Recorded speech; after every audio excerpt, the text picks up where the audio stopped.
আমরা সবাই মিলে চলে এসেছি আমার দাদির শখের বাড়িতে। আমার দাদির বাড়ি মাটির দোতলা। এখন আমার কাকা থাকে। তো হ্যালো এভরিওয়ান, আসসালামু আলাইকুম। কেমন আছেন আপনারা? আমি আলহামদুলিল্লাহ ভালো আছি। তো আমরা এই বাড়িতে সবাই মিলেমিশে থেকেছি, একসঙ্গে বড় হয়েছি। এক বাড়িতে সবাই মিলে থাকাটার যে কত আনন্দ, এটা তো আপনাদের বলে বোঝাতে পারবো না। তারপরে আমার ফুপি দেখি এখানে রুটি বানাচ্ছিল, চালের রুটি, তারপরে তালের রুটি।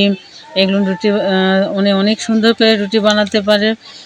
ওনার রুটি বানানো দেখে তো আমি তো এভাবে কখনোই বানাতে পারি না। তো অনেক ফাস্টলি উনি রুটি বানান। ওখান থেকে আমি চলে গেলাম মাটির চুলার পাড়ে। ওখানে যেয়ে দেখে আমার কাকা রান্না করছিল। আমার কাকা ওখানে সিমাই, আলু ঘাটি, আমাদের বিখ্যাত আলু ঘাটি, বগুড়ার আলু ঘাটি রান্না করছিল। ওখান থেকে আমি চলে গেলাম খাবার ঘরে। খাবার ঘরে মাংসটা দেখার জন্য আমি গেলাম, যে দেখি মাংসটা আগের থেকে রান্না করা ছিল। তারপরে এখানে আমি বাইরে আবার চলে আসলাম, এসে দেখি ড্রাগনের গাছ, ড্রাগনের